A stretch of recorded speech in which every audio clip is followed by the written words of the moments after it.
अपने आप बोले ना मुझे। यहाँ पर थी, क्या बोलते, भेलपुरी खा रही थी, मेरा हाँ, पति साइड में था, ठीक है। एक इंसान है, उसने उसको गोली मार दी। यहाँ पे उसने बोला कि ये शायद मुस्लिम नहीं है, उसने उसको गोली मार दी। Please ask for help. We don't need okay, don't worry, don't worry. मेरे पति का बच्चा लो। हम बचा देगा, कोई बात नहीं। आप ये कहना चाह रहे हो जो एक्सीडेंट था वो पहलगाम में नहीं हुआ था? वो पहलगांव में नहीं हुआ था, वो इधर लखीपुर लाखीपुर में में हुआ था। हैं? आज तक हम ये पहलगामी अटैक सुनते हुए आ रहे हैं। 15 में मेरा एक्सीडेंट हुआ तो मुझे 82 आवर्स कोमा में थी मैं। मेरी मेमोरी लॉस हुआ था 45%। मेरी चीक बोन फ्रैक्चर हो गई थी। मेरी आई साइड जो है, पैराविजन है जो राइट साइड का, वो चला गया था। और अपर, क्योंकि वाइजर था जो शीशा था वो इस पे लगा अपर लिप्स से, तो ये बाहर लटक गया था अपर लिप्स मेरा। और सरप्राइजिंगली बताएं क्या है, मुझे इतनी चोटें आई ना, हेलमेट को कोई खरोच नहीं आई। लद्दाख 2005 में भी गई, लद्दाख 2011 में मैं जब गई थी लद्दाख, 2011 में मैं जिस लड़की के साथ गई थी, एक लड़की के साथ गई थी मैं, वो खाई में गिर गई थी मेरे सामने। पुलवामा अटैक हुआ था, उस टाइम पे आप कश्मीर में थे, सोलो राइड। उस उस ब्लास्ट के बाद सबसे पहला रिएक्शन क्या था आपका? मैं को लगा किसी की कार में सीएनजी फट गई।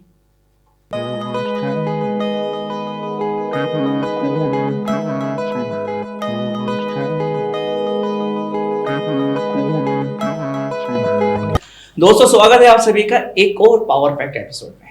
आज हम बात करेंगे एक ऐसे फीमेल राइडर की जो सिर्फ रोड पे चलती नहीं है बल्कि अपनी हिस्ट्री क्रिएट करती है।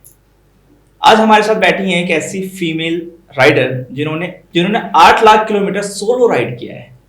जहाँ के हमारे जो फीमेल्स राइडर्स हैं, आज अगर संडे राइड कर लेती तो अपने आप को राइडर्स कहती हैं। तो बहुत सारी चीज़ें हैं हमारे साथ, और ये जो आज का एपिसोड है बहुत ज़बरदस्त होने वाला है, क्योंकि अच्छा खासा एक्सपीरियंस लेके हमारे सामने बैठी हैं the iron lady Divya Sandhu. आपका स्वागत है हमारे पॉडकास्ट में। कैसे हैं आप? नमस्ते, हर हर महादेव।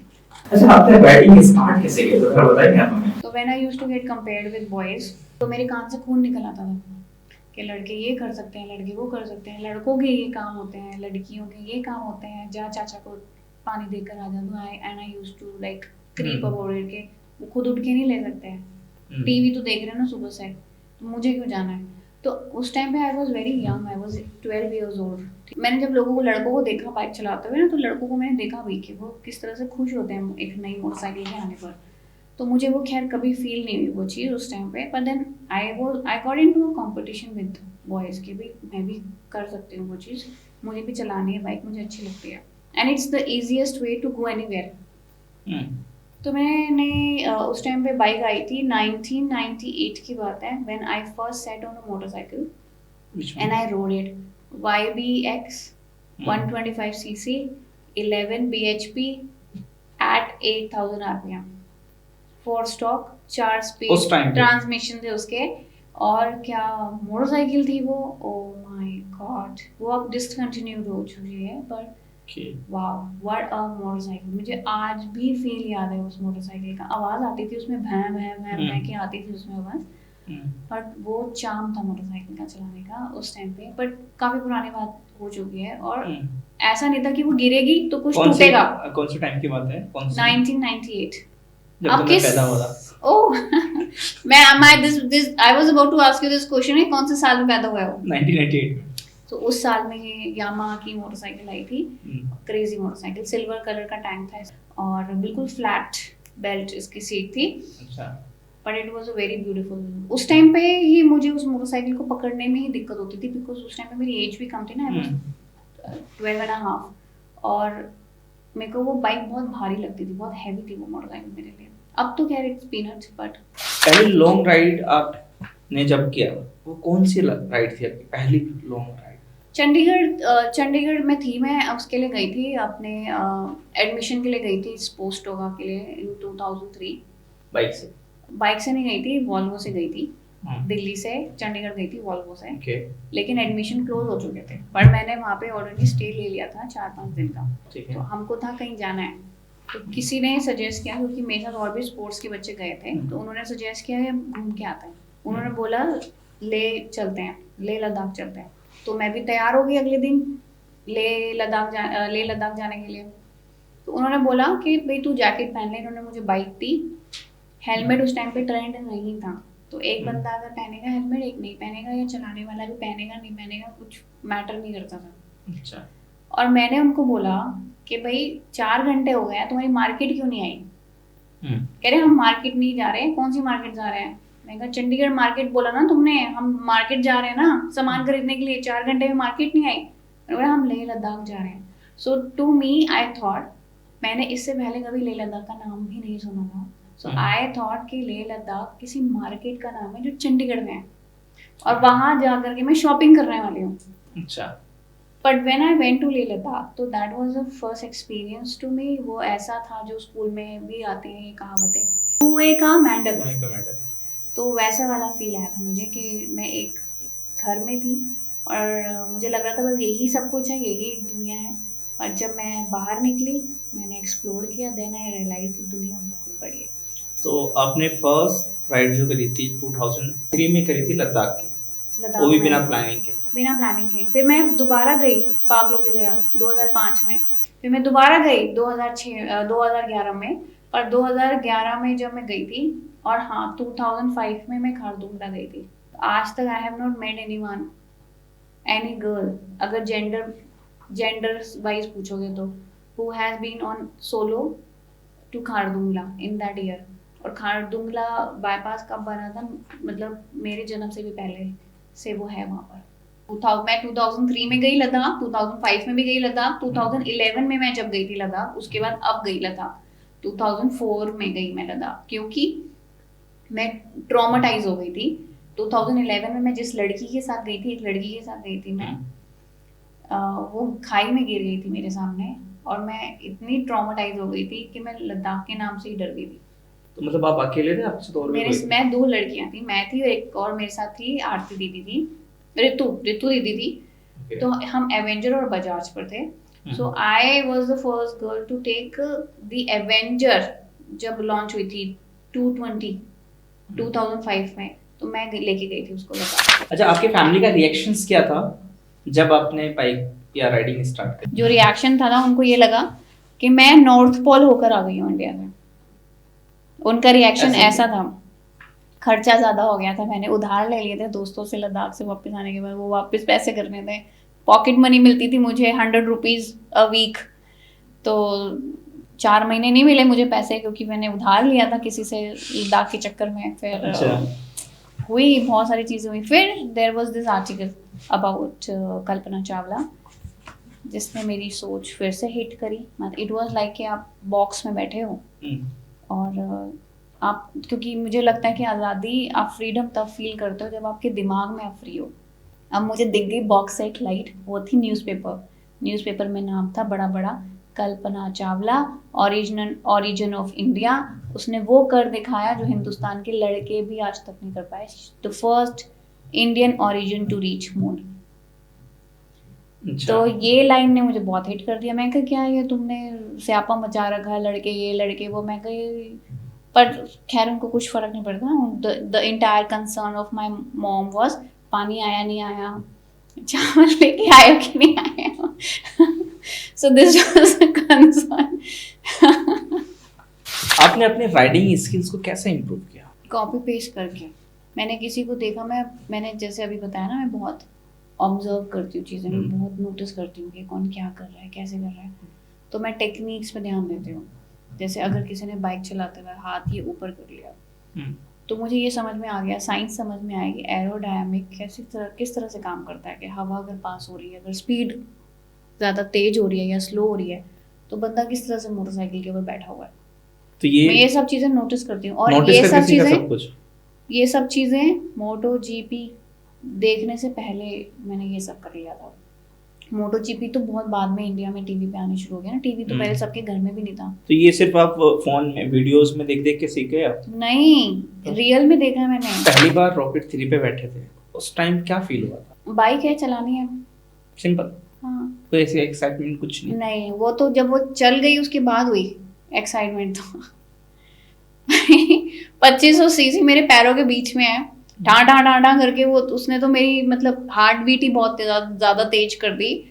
और वो छोटा हाथी नहीं है, वो बहुत बड़ा हाथी है। रॉकेट 3 जो है, बिल्कुल भी आसान नहीं है उस बाइक को चलाना। और जब मैंने उसको चलाया था तो मेरे हाथ ऐसे थे इस तरह से मेरी राइडिंग पोजीशन थी, जो राइडर ट्रायंगल होता है। और जब मैंने उसको थ्रॉटल दिया तो आई थिंक मैं उसको टॉप स्पीड जो मैं उसको लेके गई थी वो थी 206 पे, 206 ये KMP पे ठीक उसको है। मैं लेकर गई थी। अब प्रॉब्लम ये है कि मुझे ये पता था कि अगर मुझे ब्रेक लगानी पड़ी तो मेरा क्रैश होगा, तो इसलिए मैंने उसको वैसे ही स्लो कर दिया। पर उसको चलाने के बाद मुझे ये समझ में आ गया था it's a very aggressive motorcycle, और उसको मैं ऐसे ही रोड पे नहीं चला सकती हूँ क्योंकि वो संभलेगी नहीं। ओके, आप इतनी हैवी बाइक चला लेते हो तो हैवी बाइक को कंट्रोल करने का सिंपल सा रूल क्या है? हैवी बाइक को कंट्रोल करने का रूल, आपको स्किल सेट है जो सीखने पड़ते हैं कि ब्रेक कब लगाने हैं, कैसे लगाने हैं। आपको अपनी एम्बियंस अवेयरनेस रखनी पड़ती है। आपको जो पैराविजन है, वॉच वेयर यू गो, एक लाइन है मोटरसाइकिलिंग में, ठीक है। जहाँ आप देखोगे बाइक वहीं जाएगी, ना कि आपकी बॉडी पोजीशन जहाँ आप देख रहे हो वो वहाँ जाएगी। क्योंकि अगर आपने जरा सी चूक करी, अगर आपका ध्यान जरा सा भटका और कोई बंदा आ गया रोड के ऊपर वॉक करता हुआ, जो कि इंडिया में बहुत कॉमन है, एनिमल भी हो सकते हैं वो, वाइल्ड एनिमल्स, तो आपका क्रैश होगा। तो इसलिए फ़ोन नहीं सुनना चाहिए, हमेशा इस चीज़ का ध्यान रखना चाहिए कि आगे गाड़ी है या क्या है। झाड़ियों में से भी कभी कभी ट्रैफिक पुलिस वाले निकल आते हैं। 1766 किलोमीटर की जो आपने राइड करी थी, ये आइडिया कैसे आया था आपके पास कि मुझे ये करना है? ये क्या सोचा था आपने? तो जब मैंने ये किया था तो मैं गई एक्चुअली गोवा थी जॉब के लिए कि मेरे को motorcycling, and I was a director in a retail brand, और मेरे को वो छोड़ना था, क्विट करना था, and I wanted to do something the motorcycling. So this was the ride that I did a resume in my bag, okay. And with a resume मैं गई थी Rider Mania, the last Rider Mania in 2019 में हुआ था जो। वहाँ से excited होके मैं वापस आई थी। अच्छा। एक्साइटमेंट में ही मैंने 1766 किलोमीटर की बुलेट क्लासिक 350 के ऊपर एक राइड कर डाली। वो रियलाइज़ कब हुआ मुझे, क्योंकि मैंने इस रास्ते में सिर्फ चाय पी थी और पानी पिया था। बहुत ज़्यादा भूख लगी थी और मेरी हालत इतनी ख़राब हो चुकी थी कि अब क्रैश ही होगा, और मैं ट्रिप करने लग गई थी। सो बाइक चलाते चलाते सोने लग गई थी। तो फिर मुझे वहाँ पे रुकना पड़ा और मेरी आंखें बिल्कुल एकदम लाल हो चुकी थी। और या सो दैट वाज। तो क्या कहना चाहोगे ऑडियंस को? मैं बोलना चाहूँगी कि अगर आपको लगता है कि आपको भी करना चाहिए, मैं बोलूँगी मेरा टाइटल आप ले लो, पर don't risk your life. It's very important, it's very very precious, मत करो ये। ओके, एक लाइन है कि बाइक रिप्लेस होती है बट लाइफ रिप्लेस नहीं हो सकता, तो ऐसे रिस्क लेने की कोई जरूरत नहीं। इंडीड। तो आपके हिसाब से एक परफेक्ट टूरिंग बाइक कौन सी है? टूरिंग के लिए आपको वो बाइक पिक करनी चाहिए जिसके बारे में आपको पूरी नॉलेज है A to Z, क्योंकि अगर रास्ते में कुछ भी प्रॉब्लम बाइक के साथ होती है तो आपको पता है फटाक से कि इसके साथ अब मुझे कैसे डील करना है। करेक्ट, बिना किसी सेकंड पार्टी को इन्वॉल्व करे। होंडा की भी अच्छी है, Honda CB 300, then Himalayan is also good, 400। ये तो बहुत ज्यादा चल रहा है। हिमालयन तो बहुत ही इंडियन फ्रेंडली मोटरसाइकिल है वो। टाइगर 660 भी अच्छी है जो मेरे पास खुद है।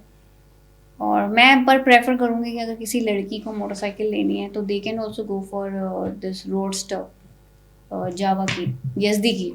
अच्छा, यज़दी बहुत ही अंडररेटेड मोटरसाइकिल है। ओके। लेकिन उसकी मोटरसाइकिल आर वेरी गुड।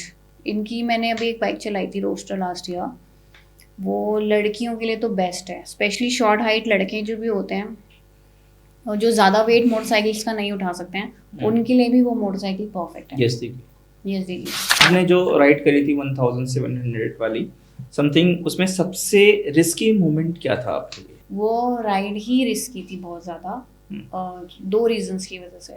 पहले मैंने वो माइंडफुल होके नहीं चला रही थी वो मोटरसाइकिल।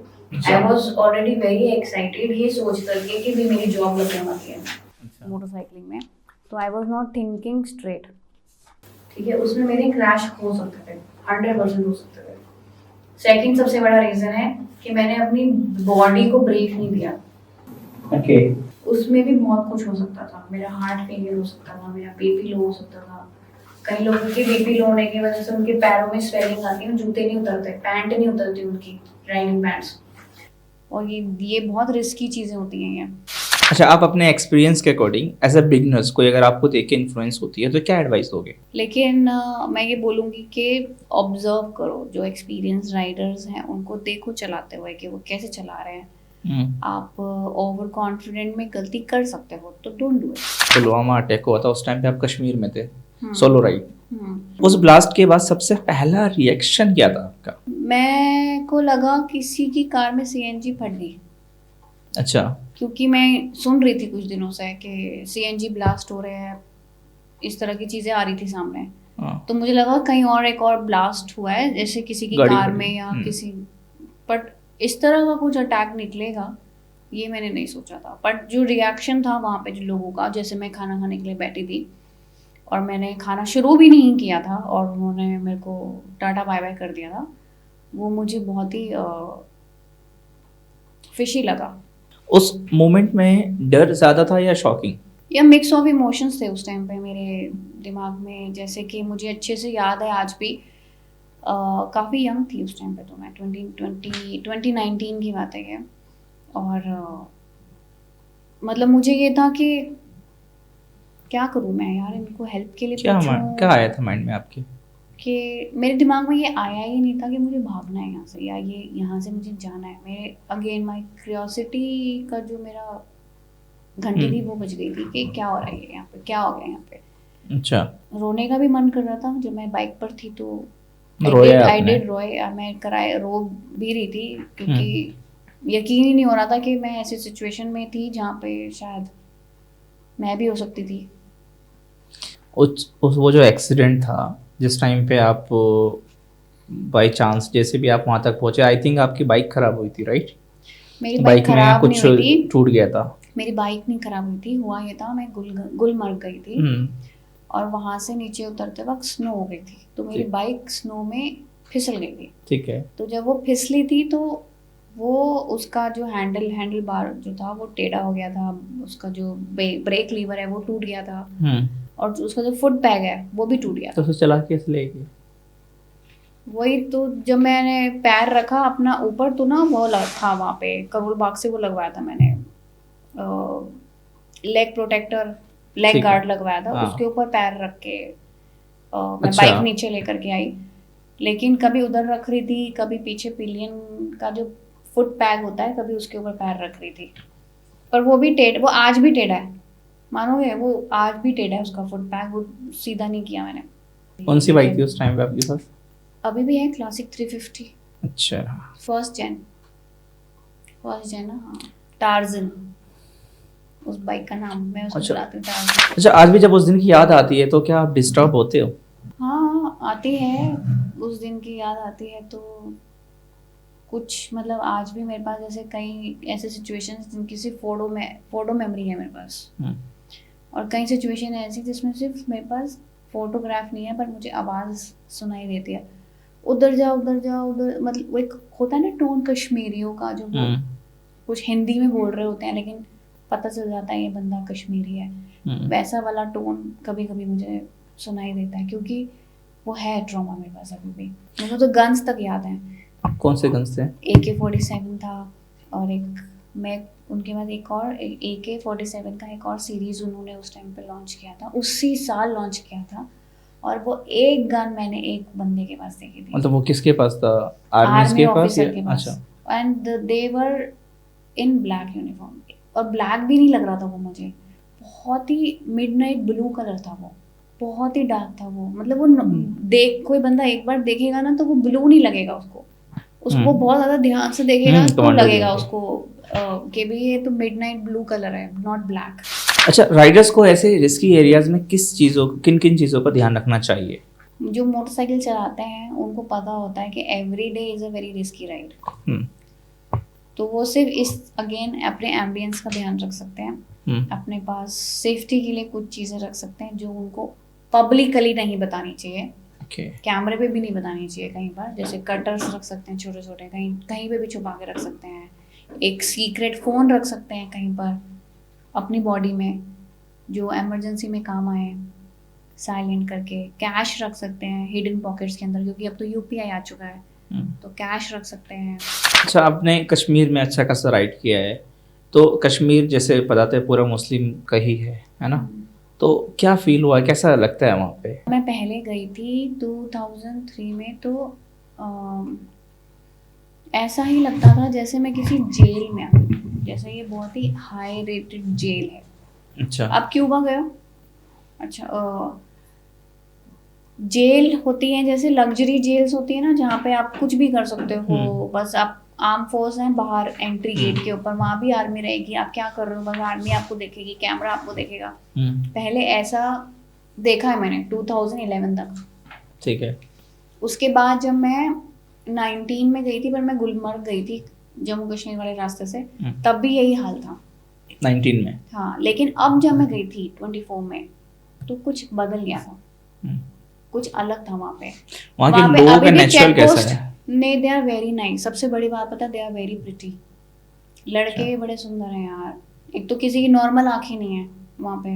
नॉर्मल आंखें मतलब जैसे हमारी इंडियंस की आंखें होती हैं, जैसे रेडिश ब्राउन या ब्लैकिश ब्राउन या ब्राउनिश ब्राउन, उनकी बहुत ही सुंदर आंखें होती हैं। आप उनकी आंखों में कुछ खो जाते हो ऐसा?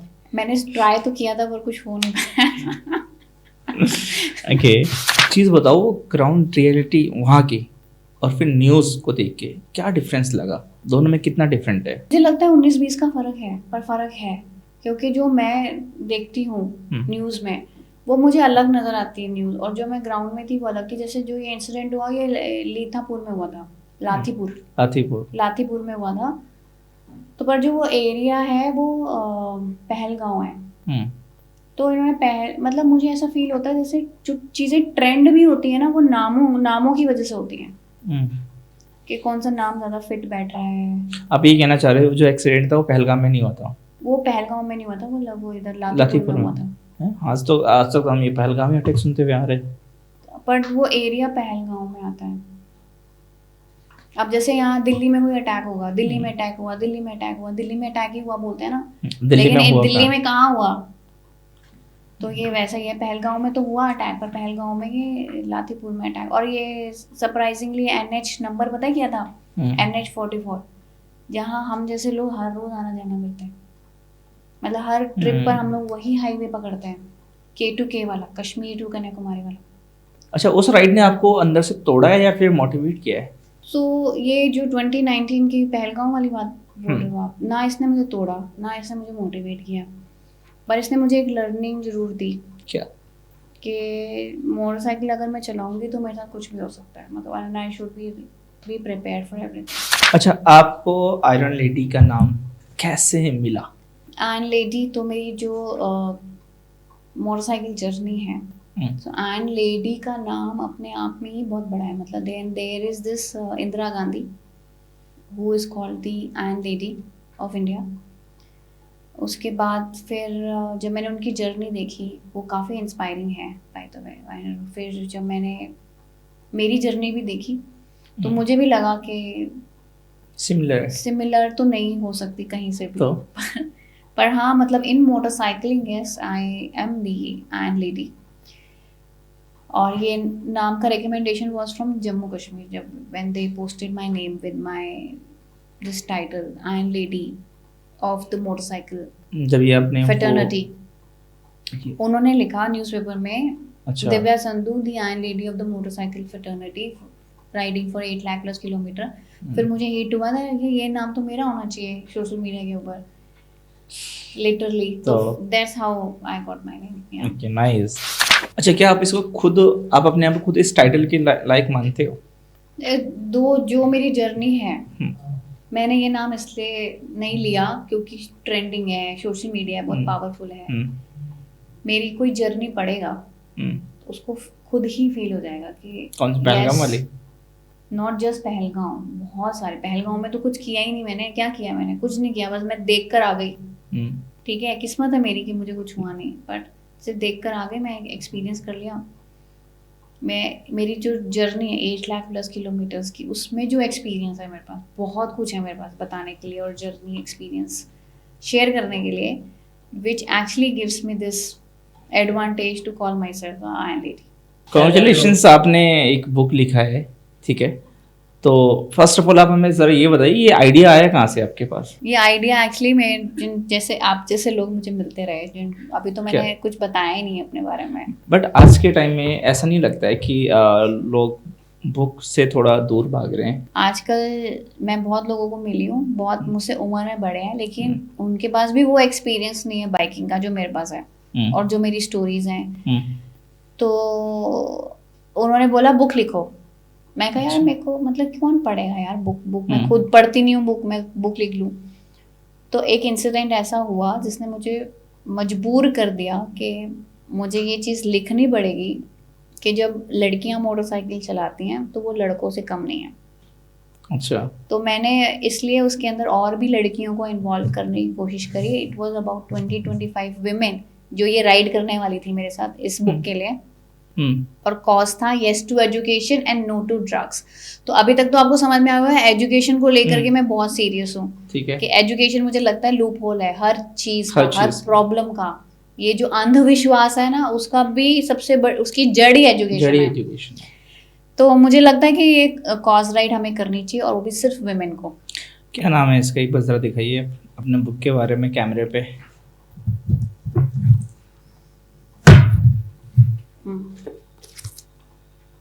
So my book name is Riding Miles, Igniting Minds. तो ये बता दो इसका मतलब है हमने मोटरसाइकिल चलाई है ताकि हम आपके दिमाग में उजाला कर सकें। Okay, nice. अच्छा, तो इसका पर्पस, मेन पर्पस क्या था इसका? यही कि आप अपनी जर्नीज को आप लोगों तक पहुंचा सके। अच्छा, ये क्या आपने सारी फोटोज भी ऐड करी है? सारी तो नहीं करी, बैड लक, अनफॉर्चुनेटली नहीं कर पाए सारी फोटोग्राफ्स, पर कुछ फोटोग्राफ्स डाली हैं सिर्फ। Okay, nice.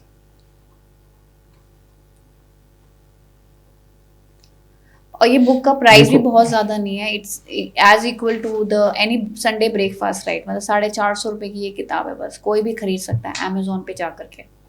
और इसमें आपको इतनी नॉलेज मिलेगी, इतनी नॉलेज मिलेगी, आप खुद सोचोगे यार ये तो मतलब पहले ही आ जानी चाहिए थी।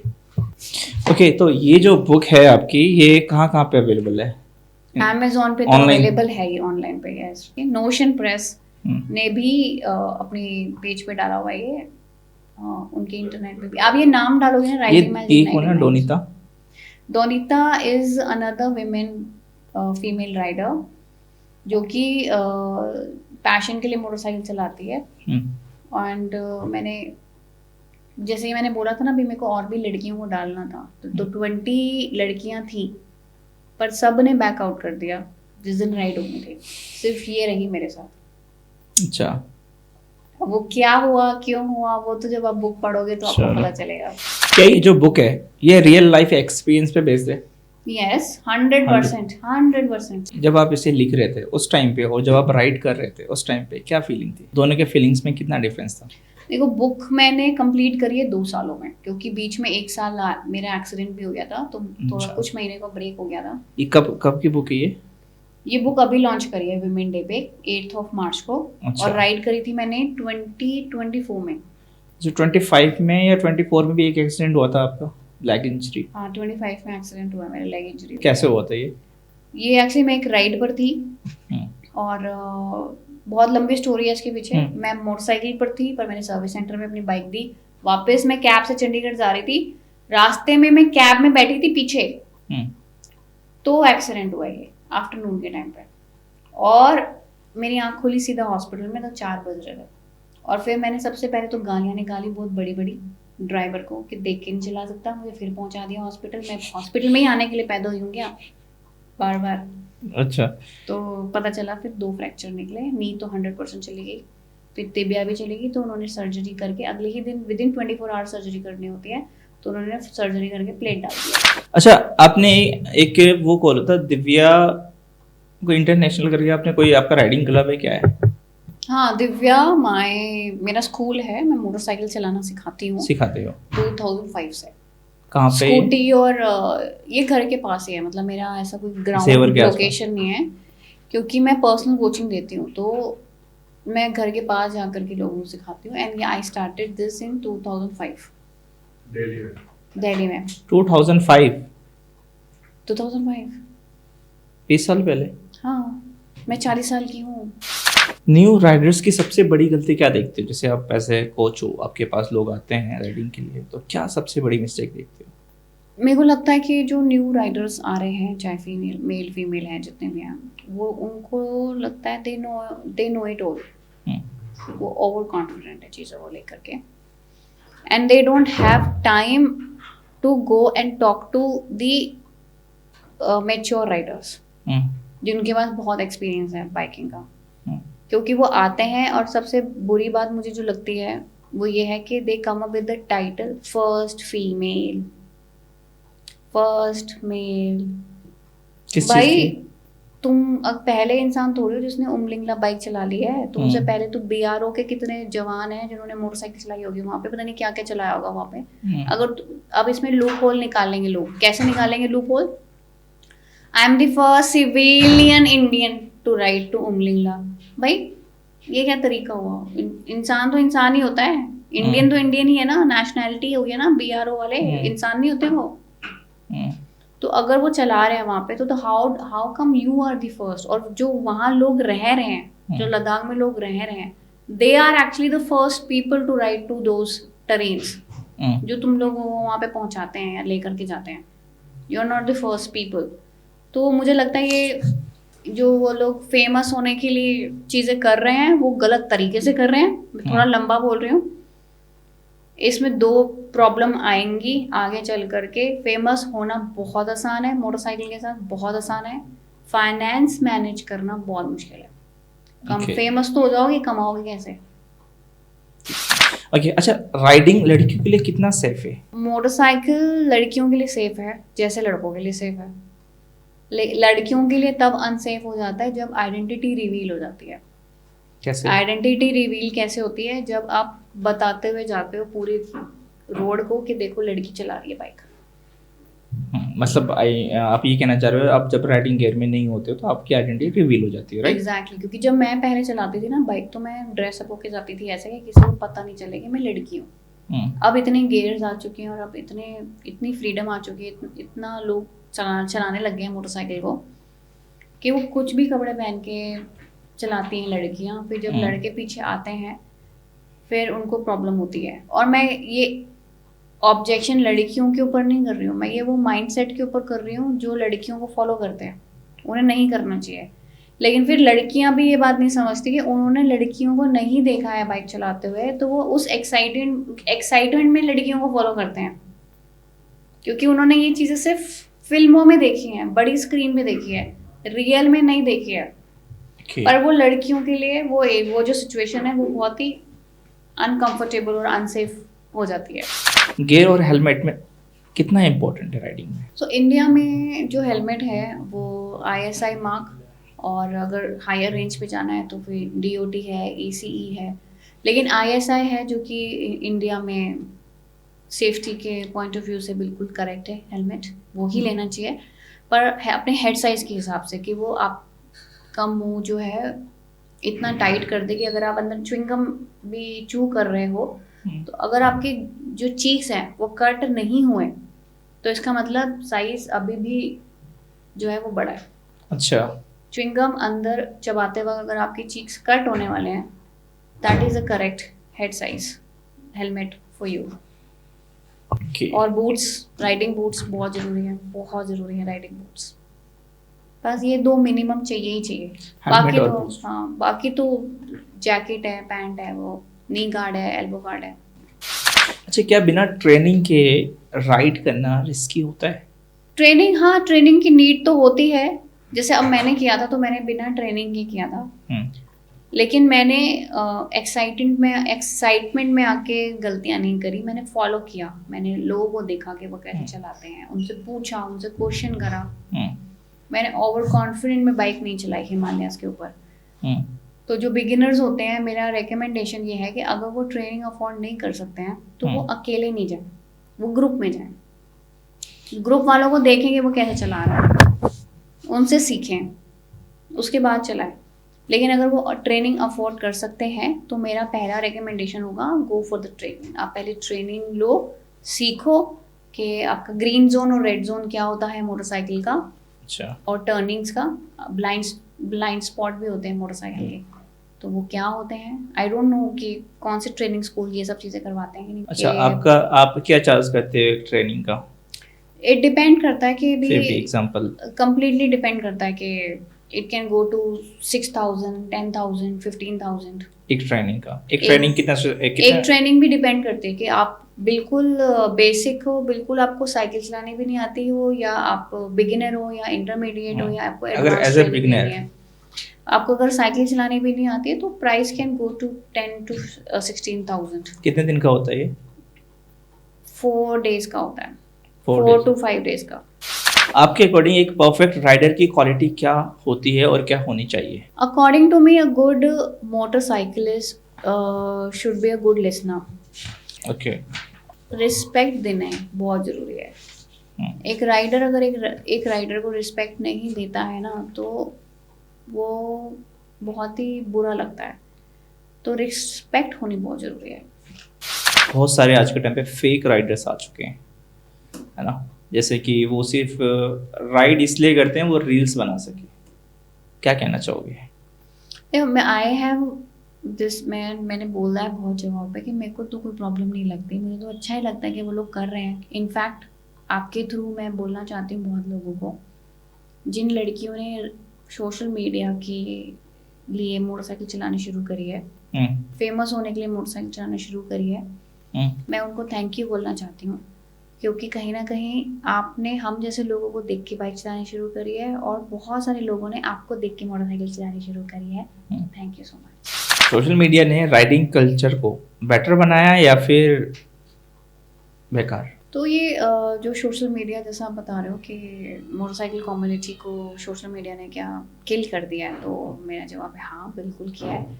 क्योंकि मैक्सिमम लोग जो अब मोटरसाइकिल में आ रहे हैं, जो पोस्ट कोविड आ रहे हैं, पोस्ट कोविड, वो मोटरसाइकिल कल्चर में ऐड होने के लिए नहीं आ रहे हैं, वो वीडियोस देखकर आ रहे हैं और सोशल मीडिया की वजह से आ रहे हैं कि वो भी दिखेंगे, वो भी प्रमोट होंगे, वो भी फेमस होंगे। तो एक राइडरहुड जैसी जो चीज़ होती है वो अभी भी मिसिंग है इस कम्युनिटी के अंदर। उन्हें ये नहीं पता होगा कि इसके घर में क्या चल रहा है, फैमिली कैसी है, फैमिली वैल्यू कैसी है, ये बंदा वेजिटेरियन है या नॉन वेजिटेरियन है, ये सब नहीं पता होगा। उनको ये पता होगा कि तेरे भाई के पास कितनी बड़ी बाइक है, कितनी महंगी बाइक है, कितनी महंगी जैकेट है, देख आज यहाँ से स्पॉन्सर हुई है जैकेट, आज वहाँ से हेलमेट मेरे को गिफ्ट मिला है। स्पॉन्सरशिप को अब उन्होंने नया नाम दे दिया है गिफ्ट का, तो मुझे तो ब्रांड से गिफ्ट्स आते हैं, तो आप मना भी तो कर सकते हो, या आप किसी और को दे सकते हो वो कि भी मुझे नीड नहीं है, तू ले ले, पर आप वो भी नहीं करोगे। क्योंकि आप एक्सेप्ट नहीं करना चाहते कि आप ये फ्री गिफ्ट्स के लिए आपने सोशल मीडिया पे आना शुरू कर दिया है। आप बिकॉज आपके पास गुड पीआर है, आपके पास गुड कनेक्शंस हैं, तो अब आप you are promoting, you are a influencer now, you are not a rider, so don't portray that you are a rider. अच्छा, फेम के लिए राइडिंग करना सही है या गलत? फेम के लिए अगर कोई मोटरसाइकिल चलाना चाहता है कोई ऑब्जेक्शन नहीं है, करे अगर वो उसको बेनिफिट कर रहा है तो, लेकिन गलत चीज़ प्रमोट नहीं करे, अननेसेसरी का एटीट्यूड ना थ्रो करे। अच्छा, रियल राइडर और कंटेंट क्रिएटर में डिफरेंस क्या होता है? दोनों बहुत अलग है। कंटेंट क्रिएटर को रियल इमोशंस की वैल्यू नहीं है। जो रियल राइडर्स होते हैं they know, because they have been to that dirt, वो कीचड़ में से निकलना उनको आता है, और कंटेंट क्रिएटर तो कीचड़ देख के यू टर्न ले लेगा। अच्छा, क्या रील्स कल्चर ने राइडिंग कल्चर को डैमेज किया है? हाँ, किया है। एक्चुअली रील्स ने सिर्फ मोटरसाइकिल कल्चर को डैमेज नहीं किया, बहुत सारी जगहों को डैमेज कर दिया है। इमोशंस, रिलेशनशिप्स, कॉर्पोरेट लाइफ, लोगों को लगता है कि it's a easy way for earning, और लोगों का ध्यान पॉजिटिव चीज़ों से हटा करके नेगेटिव कर दिया है। अगर कमेंट्स भी अगर आप पढ़ोगे तो लोग बहुत जल्दी नेगेटिव चीज़ों पे कमेंट करते हैं, पॉजिटिव पे ध्यान नहीं देता। इवन लड़कियों की बेशर्मी भी इतनी ज़्यादा हो चुकी है कि कुछ भी अननेसेसरी कपड़े पहन करके वो अपना कंटेंट क्रिएट करते हैं, डबल मीनिंग कंटेंट भी क्रिएट करती हैं सोशल मीडिया के ऊपर व्यूज़ के लिए। तो ये गलत चीज़ें हैं। कुछ फीमेल राइडर्स बिना राइडिंग गियर के जैसे साड़ी पहन के राइड कर रही है, रील्स बना रही है, क्या कहना चाहोगे उन्हें? कहना चाहती हूँ कि मुझे कोई प्रॉब्लम नहीं है अगर वो किसी सेफ एनवायरनमेंट में वो कर रहे हैं तो, लेकिन अगर वो एक ऐसी जगह कर रहे हैं जो कि पब्लिक एरिया है और वहाँ पे लोग आ जा रहे हैं तो वो गलत है, वो नहीं करना चाहिए। और मैं तो कह रही हूँ इनके अगेंस्ट चालान कटने चाहिए। एक ऐसा कॉमन मिस्टेक जो आप डेली ऑन रोड देखते हो? लोगों की ना फुट पोजीशन बहुत गलत होती है बाइक चलाते वक्त। अच्छा, वो लोगों को ठीक करनी चाहिए, अपनी नी पोजीशन ठीक करनी चाहिए अपनी। लोग अपनी बाइक को यूजुअली टैंक से लोगों को अपनी बाइक को ग्रैब करना चाहिए। वो अपने लोग ऐसे बैठते हैं। हाँ, लोग अपने पैर फैला के बैठते हैं। एडवेंचर और स्पोर्ट्स कौन सी बाइक पसंद है? I like adventure bike. Mountain और सिटीज राइड? मेरा जो फोटे है वो स्ट्रीट बाइकिंग का है। माउंटेन्स में मैंने बहुत चलाई है, but I am more comfortable in street biking. ये मैंने स्ट्रीट में 25 साल चलाई है बाइक। रिकॉर्ड बनाया मैंने 5 लाख किलोमीटर के ऊपर। एक बनाया मैंने 45 डेज में मैंने 27,000 किलोमीटर की राइड करी थी। 45 डेज में कहाँ से कहाँ की राइड थी? ऑल इंडिया किया था मैंने 45 डेज में। 45 डेज में, और वो भी लॉकडाउन में, जब लोगों को बीमारियां चल रही थी ना, जब लोग इंजेक्शंस लगवा रहे थे। बट कैसे? तो मैं बाइक चला रही थी। ब्लैक में फ्यूल लिया है मैंने। सोचो, मध्य प्रदेश में ब्लैक में फ्यूल लिया है मैंने। फ्यूल नहीं मिल रहा था, पेट्रोल पंप बंद थे। अच्छा। स्लम विजिट किया मैंने 174 स्लम एरिया विजिट करा था मैंने। For the cause yes to education, no to child labour. बच्चों को ड्रग्स करते हुए देखा है मैंने। अच्छा। और बुरी कंडीशंस, जैसे कि बच्चे किन किन चीज़ों के, जैसे जो प्लांट से बनकर ड्रग्स आते हैं, अगर वो ना मिले उनको तो वो किन किन चीज़ों से ड्रग्स कर सकते हैं। जैसे कैसे? प्लास्टिक को जला लेते हैं। अच्छा। उसको सूंघते हैं। कई लोगों को देखा मैंने, रात को सोने के लिए सिर्फ पानी पीते रहते हैं, पेट भर जाता है, उससे सोते हैं। अच्छा। मैं इतना ये सब देखा मैंने। सैनिटरी नैपकिन्स, पैड्स होते हैं जो यूज्ड पैड्स, उनको जला के वो लोग, जो उसकी स्मेल आती है उससे सूंघते हैं वो लोग। बच्चों को देखा मैंने, छोटे कहाँ पे? 7-8 साल के। एमपी में भी देखा है मैंने, गुजरात में भी देखा है मैंने। अच्छा, आप इतना जो ट्रैवल करते हो, ये सारे एक्सपेंस मैनेज कैसे करते हो? मैंने ना जॉब करी है 17 साल, रिटेल मैनेजर, क्लस्टर मैनेजर, और मेरी last position I was the director for यात्रा। तो मेरी काफ़ी अच्छी सैलरी थी। तो मेरी लास्ट जो मेरी सैलरी थी वाज 1,80,000 पर मंथ। अच्छा। तो मैंने वो सब छोड़ा मोटरसाइकिल में आने के लिए। फिर हाँ, तो वो सेविंग्स से सारी, कुछ नहीं बचा। तो अब कुछ बचा है? बातें बची बस मेरी। पहले बातें नहीं थी, पैसा ज्यादा था। हाँ। पैसा नहीं है, बातें तो तब भी थी मेरी, लेकिन अब अच्छा। मेरे पास जो बातें हैं ना, वो ये है कि ट्रू कलर्स ऑफ। अच्छा, एक चीज और बताओ मुझे, इसकी अभी तक कितनी, ये बुक जो है आपकी कितनी सेल्स हुई है? 87 बुक्स बिकी हैं अभी तक, बस एक महीने में। अच्छा, एक महीने में, ठीक है। मैंने अभी तक इसको मार्केट भी नहीं किया। This is your first podcast जहाँ ये बुक दिखा रही हूँ। अच्छा। मैंने अभी इसको मार्केट किया ही नहीं है, तो 87 बिकी है। हाँ, तो फिर अच्छी बात है ना, तो अच्छा खासा रिस्पॉन्स आ रहा है आपको। बहुत जल्दी अभी भी नहीं करूँगी मैं इसको मार्केट, अभी भी मैं टाइम लूँगी इसको प्रमोट करने के लिए। रीजन नहीं है, मेरे को लिखनी थी बस ऐसे किताब। अच्छा। और टेस्टिंग, मेरी अपना एक्सपीरियंस लिखना था। सोलो आएगी ना ये एक किताब। ओके, तो ये है चैप्टर 8, पेज नंबर 127, और ये राइड थी मेरी 350 kilometre, day 7, Bangalore Karnataka to Chennai, Tamil Nadu. Okay. और मेरी कोटेशन है, she doesn't ride to impress, she rides to express fire and fierce self love.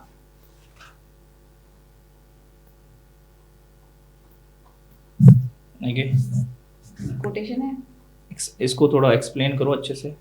इसका मतलब है कि शी, मतलब जब वो लड़की जो है वो चला इसलिए नहीं रही है क्योंकि उसको तुमको इम्प्रेस करना है, वो इसलिए चला रही है क्योंकि उसके अंदर एक आग है, और वो आग जो है ना, वो उसको कहते हैं सेल्फ लव। वो सेल्फ लव की आग को, अपने आप को और निखारेगी।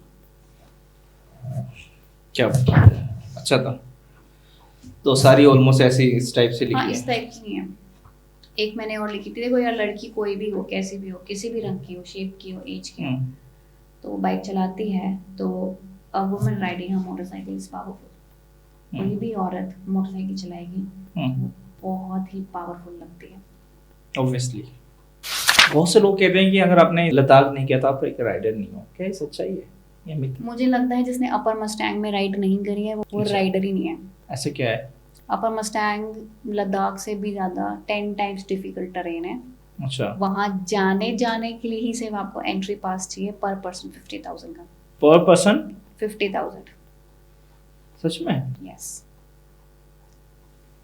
अन्नपूर्णा रेंज होती है एक, नेपाल से लगकर आती है ये पूरी एक उसके ऊपर ये माउंटेन है, ये वाला रास्ता है जो कि तिब्बत जाता है, चाइना बॉर्डर जाता है। वहाँ पे एंट्री हर किसी के लिए अलाउड नहीं है, इसलिए उन्होंने ये प्राइस रखा हुआ है 50,000 और वो काफी अच्छा कमा रहे हैं इससे।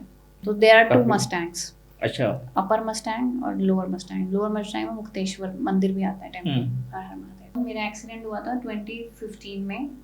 2014 में I was on my way to Myanmar international ride के लिए। मैं मणिपुर की तरफ जा रही थी। तो एक रास्ता आता है चिकन नेक का, सिलीगुड़ी कॉरिडोर, ये वेस्ट बंगाल सिक्किम के लिए जाता है ना एक रास्ता, और फिर नीचे वेस्ट बंगाल है। तो वेस्ट बंगाल वाला जो एक एरिया है ना, वहाँ एक एक्सीडेंट हुआ था किसी का। अच्छा, तो वहाँ पे किसी के सर पे लगी थी, उसने हेलमेट नहीं पहना हुआ था। तो उस टाइम पे मैंने हमेशा पैड्स कैरी करती हूँ, तो मैंने वो एक निकाल के उसके सर पे रख दिया था।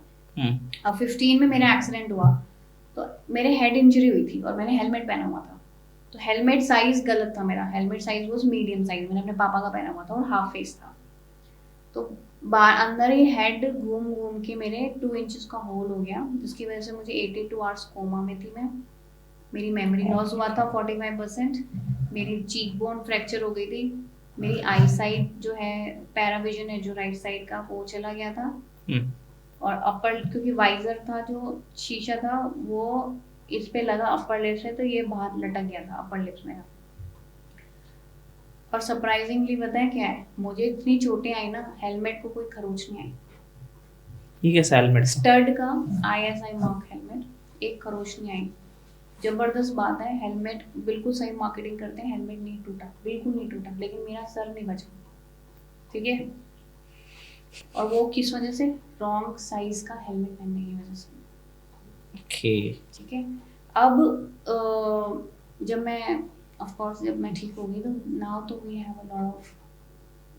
कितना टाइम लगा था आपको रिकवर होने में? इसमें बताया था मुझे कि मेरा कर्मा 2014 में मैंने किसी की सर पे वो रख दिया था पैड, ताकि ब्लड जो है वो रुक जाए उसके सर पे।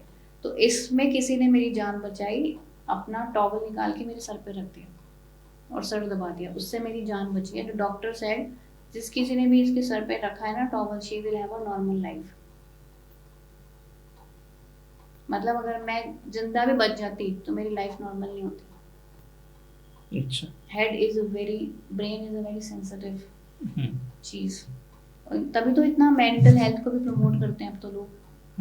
क्यों हो रहे हैं इतने मर्डर हो रहे हैं, रिलेशनशिप में मर्डर हो रहे हैं, लोग अपना आप अपारा खोल देते हैं, गुस्से में चीजें तोड़ देते हैं। इवन बाइकर्स भी रोड पे अगर आप देखोगे, राइडर्स जो हैं बाइक चला रहे होते हैं तो कितने अग्रेसिवली बाइक निकालते हैं। और अगर अब उनकी खुद की गलती भी होगी तो दूसरे के ऊपर ऐसे टूट पड़ेंगे जैसे तू मेरी जान लेने वाला था। अच्छा, ये जो एक्सीडेंट हुआ था 2015 में, इससे कवर अप करने में कितना टाइम लगा आपको? मेरे को 10 साल तो डिप्रेशन में थी मैं, फिर भी मैंने बाइक चलाई। डिप्रेशन में ही आप राइड करते थे? फिर भी मैंने बाइक चलाई है। कई इंसिडेंट्स तो मुझे याद ही नहीं है, सिर्फ फोटोग्राफ्स है मेरे पास। मेरे पास कोई मेमोरी नहीं है उसकी, कोई मेमोरी याद ही नहीं है मुझे। अच्छा, जैसे कि आप रिकॉर्ड्स की अगर हम बात करें, इतना सारा अचीवमेंट के बाद क्या कितने रिकॉर्ड्स है, कौन कौन से रिकॉर्ड्स है, बताओ ये जरा। यार कुछ तो मेरे को याद नहीं है क्योंकि मैंने बहुत सारा बना लिया। एक तो है कॉज राइड किया था मैंने। कौन से राइड? 45 डेज के अंदर ऑल इंडिया राइड करा था मैंने, जिसमें 174 स्लम एरियाज भी विजिट किया था मैंने during lockdown, solo and alone. अच्छा, फिर किया था मैंने 4 धाम किया था मैंने, और कन्याकुमारी, केदारनाथ, तो सोना पास गई थी मैं। ये कहाँ पे है? सोना पास हमने सुना ही नहीं। उत्तराखंड में बद्रीनाथ जब जाते हैं तो सोना पास, माना पास माना पास आता है ना, हाँ हाँ आता है। चाइना बॉर्डर के पास, सही। वहाँ गई थी मैं। अच्छा। उसका एक रिकॉर्ड है, वो मैंने बाइक से किया था, आना जाना with tracking in 4 days। 4 days। तो इसके लिए कोई रिकॉर्ड कहीं है, मिला? हाँ, मेरे पास है। किसके through? India Book of Records. So जब मेरा एक्सीडेंट हुआ था 2015 में, तो मैं डिप्रेशन में थी, इतना ज़्यादा था कि क्योंकि मेरा मेमोरी लॉस हुआ था 45%। एक्चुअली बहुत प्रॉब्लम थी मुझे उस टाइम पे। तो I tried to take my life, मैंने सुसाइड करने की कोशिश करी थी, तो ये उसके निशान हैं।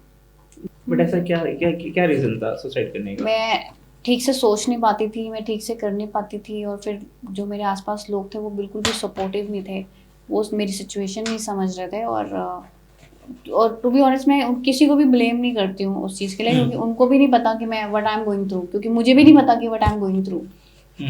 और मेरा सही डिसीजन, गलत डिसीजन, सब कुछ गलत हो रहा था। तो I try to take my life, क्योंकि मुझे ऐसा लगा कि मैं क्यों बच गई, अच्छा। मैं क्यों बची हूँ, मैं क्यों नहीं मरी। तो ये हुआ। अच्छा, और यहाँ पे जो हुआ था ये यहाँ पर है वो वाला एक्सीडेंट जो 15 में हुआ था, यहाँ 15 हेड में। इंजरी ये हुआ था, अपर लिप्स पे भी है, धूप में दिखते हैं निशान। ये वाला तो रीसेंट है, उसका ये है पैर में, ये देखो, ये इंजरी हुई था मेरे, ये यहाँ पे ये टूट गया पूरा नी, और ये यहाँ पे प्लेट लगी है। ये गियर शिफ्टिंग के वो हैं, एक मोटो जीपी, एक रेस के लिए और एक स्टैंडर्ड। अच्छा, न्यूट्रल। ओके। अच्छा, ये जो आपने सारे टैटूज बना रखे हैं, इनका कुछ मतलब है या बस ऐसे ही शौक से? ये सारे मतलब के लिए करवा रखे हैं। एक जैसे ये है क्या संस्कृत है? में, ना तो पीड़िता आपितु योद्धा, सेमी कॉलम। तो semicolon is for mental health. Okay.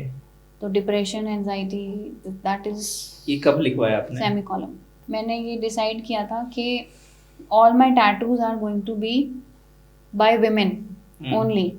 तो मुझे विमेन आर्टिस्ट नहीं मिल रही थी अच्छी, तो जब मुझे विमेन आर्टिस्ट मिली तो now I am getting all my tattoos slowly जो मैं करवाना चाहती हूँ। अच्छा, ये आपने अभी रिसेंट में करवाया है? इसका क्या मतलब है? ये वाला हाँ। रोलिंग, ये वैसे रोलिंग स्टोन का लोगो तो है, लेकिन उन्होंने भी ये काली माता की जो टंग है वो लिया। तो ये मैंने इसलिए करवाया क्योंकि मैंने एक्सीडेंट सरवाइव किया ना मैंने, इसके लिए। अच्छा, 1985 में क्या था, क्या है ये? 1985 मैं पैदा हुई थी, पैदा हुए थे? आयरन लेडी पैदा हुई थी। ओके। और एक चीज और है, ये ऊपर ये क्या है? यहाँ पे हड्डी टूटी है, मेरा फ्रैक्चर हुआ था ये। अच्छा। तो वो अभी तक ढंग से हील नहीं हुआ है, तो वहाँ पेन होता है मुझे। तो उसकी हीलिंग के लिए मैंने यहाँ पे 4 एलिमेंट का टैटू करवाया। एक और है यहाँ पे ना, क्या लिखा है ये? एक ओमकार फेस योर ट्रूथ, एक ओमकार, एक ओमकार फेस योर ट्रूथ। तो एक ही ईश्वर है, मतलब we are human is the only one thing that we need to support each other. बस खत्म करो झगड़े। मुझे झगड़ना बिल्कुल पसंद नहीं है। ये भी डिप्रेशन में करवाया था। ये तो सबसे पुराना टैटू, सबसे पहला टैटू मेरा। क्या मतलब है ये? Only God? ये करवाया था मैंने 2005 में। क्या है ये? ओनली गॉड कैन जज मी। ओके। 2005 में करवाया था। 2005 में। उसके बाद ये है गुरमुखी, पंजाबी गुरमुखी। और यहाँ पे ये कोई मंत्र बना रखा है क्या? हाँ, दैट्स फॉर प्रोटेक्शन टैटू। ये Bharatanatyam, so I am a Bharatanatyam dancer. तो ये भरतनाट्यम की मुद्राएं हैं, हैंड जेस्चर्स। ये एक योगा अपने है। ऊपर भी लिख रखा पूरा। ये चेन है, चेन। अच्छा, बाइक की बाइकिंग चेन का चेन। वो करा रखा है। Protection tattoo, luck tattoo. कुछ ज्यादा पसंद है tattoo. Okay. But my tattoos are not fashion tattoos, by the way. All my tattoos have कुछ ना कुछ आपकी जो Meaning. टैटूज है वो मीनिंगफुल। my personality. तो my name is Divya Sandhu. मेरा इंस्टाग्राम हैंडल है I am lady with bike। आप फॉलो करें मेरे को, मेरी जर्नी को फॉलो करें, मुझे गूगल करें, आपको पता चलेगा मेरी जर्नी। इंस्पायरिंग लगी तो प्लीज शेयर करिए। हमारे साथ थी दिव्या संधू, जिनका टाइटल आपने सुना है, और एक्चुअल में हमें ये फील हुआ है, मुझे ये फील हुआ है कि जो टाइटल है एकदम 100% करेक्ट है, द आयरन लेडी। और ये चीज़ें अब आप हमें बताओ, और क्या चीज़ें आपको इनमें सीखने को मिली, और इनकी जगह अगर आप होते। सबसे पहले चीज़ तो आप इनकी शक्ल देख लो, ठीक है, लगती नहीं है कि ये 40 की है। लिटरली मैं कहूँगी मुझे तो कभी ये रियलाइज ही नहीं हुआ था कि ये 40 की एक्चुअल में है। जब उन्होंने कहा था आपकी एज क्या है, तो इन्होंने कहा मैं 41 की हूँ, समथिंग 40 की। हाँ 41 अब मुझे लग गया है। बट अभी एक्चुअल में इनकी पोस्ट देखोगे तो उसमें थोड़ा बहुत लगता है भाई, जब सामने बैठी है तो वो तो लग भी नहीं रही है। मुझे ऐसा लगा कि 20-22 साल की है। ठीक है, तो बट एक्चुअल में इन्होंने अपने आप को मेंटेन कर रखा है, और बहुत अच्छी बात है ये, आप सबको मेंटेन होना चाहिए। लेकिन मैं कहना ही चाहूँगा इनकी जो कहानी जो इन्होंने बताई, कहानी नहीं, एक रियल लाइफ एक्सपीरियंस था सारा का सारा। आपको बहुत सारी लर्निंग्स मिलेगी। आई नो कि कोई भी, इन्होंने एक बात कही थी, कोई भी किसी के से सीखना नहीं चाहता, सबको खुद की मिस्टेक करके सीखनी होती है, बट फिर भी इंटरेस्टिंग अगर आपको लगेगी तो आप देखना ज़रूर। थैंक यू सो मच हमारे पॉडकास्ट को देखने के लिए, और दिव्या सुंदर को फॉलो ज़रूर करना, काफ़ी अच्छी चीज़ें सिखाती है। अगर आप as a rider riding community में हैं तो एक बार इनकी जो बुक्स है वो भी एक बार पढ़ के देखो। एक ब्रेकफास्ट राइड की, इससे ज़्यादा इसकी प्राइस नहीं है ना। नॉर्मल हम 400-500 रुपये बहुत ही ईजीली कर जाते हैं, तो एक बार करो, देखो क्या क्या चीज़ें हैं। 8 लाख किलोमीटर का इनका जो एक्सपीरियंस है, इस पॉडकास्ट में इन्होंने कुछ चीज़ें बताई है। तो आई होप कि आपको मज़ा आया होगा। अगर आपको वीडियो अच्छी लगी तो लाइक शेयर ज़रूर करना, और दिव्या संधू को फॉलो ज़रूर करना। थैंक यू सो मच, आपने मुझे सुना। अगर आपने पूरा सुना है वीडियो तो नहीं सुना है पूरा तो और अगर नहीं सुना है वीडियो तो मुझे पता भी यहाँ तक पहुँचे तो वो नहीं, तो सपने में आके डराऊंगी मैं कैसे। हाँ तो आए तो मैं मुझे लगता है कि एक बाइकर को ऐसा होना ही चाहिए कि जो अपने ऊपर भी जोक ले सके। This is what life teaches you, nothing stage here. और हमारे उसमें भी लिखा है गीता में, अंत ही आरंभ है। क्या बात है, बिल्कुल सही कहा। Thank you so much again Divya ji हमारे कॉल पे आपको आने के लिए।